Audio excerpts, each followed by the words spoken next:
so many fail, but others succeed. My favorite interview came from the most unlikely source. He's a boxing guy named Evander Holyfield.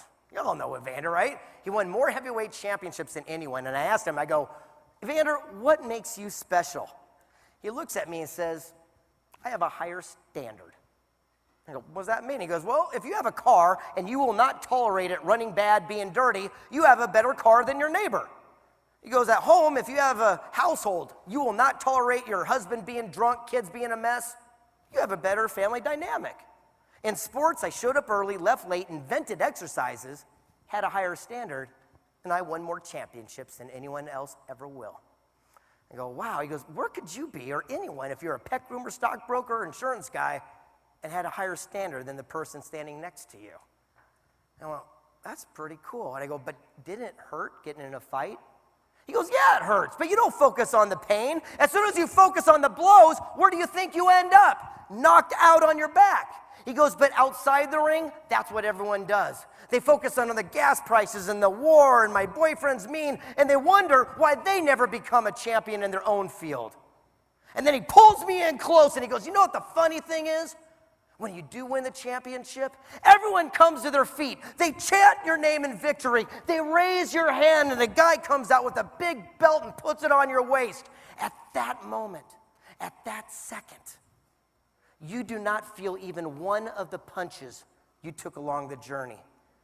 But the guy in the losing locker room will feel every bruise for the rest of their life, wishing they had a higher standard. The next person I got to sit down with was Genevieve Boss. She started this company called Pink Magazine. I said, give me some counsel I could pass on to the women entrepreneurs of the world that I meet. And she pulled out a crisp $100 bill. She goes, you want this? I go, yeah. She goes, great. She crumpled it. She goes, you want it? I go, yeah. She dropped it. She goes, you still want that? Absolutely. So she stood on it. She goes, you still want this? I go, yeah. She goes, why? I go, it's $100. She goes, but why is it when we get crumpled, we get thrown to the ground, and we get stepped on, we think our value changes as a human being? How many times have we quit one class short from a degree? Sales, marriage, marketing. It's easy to quit. So when I wanted to go out on this journey, I didn't want to talk about their people's success stories. I wanted to know what made them persevere. What made you keep going? The first person was a guy named Dave Liniger. You might not know him, but you know his icon he created. I said, Dave, what was it like getting started? He goes, man, it was brutal. He goes, for 2 years, every phone call that came in was from a bill collector.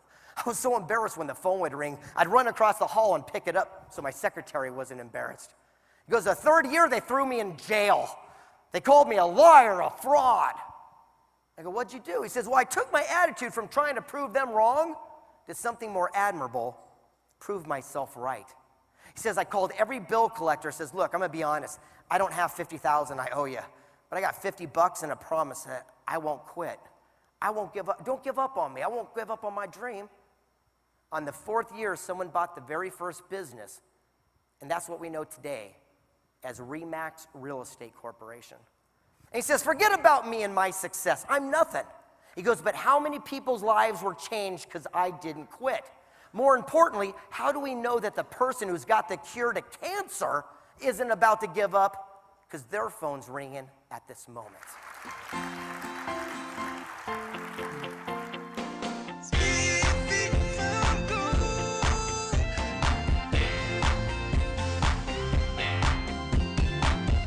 Have you ever wondered why so many fail while others succeed?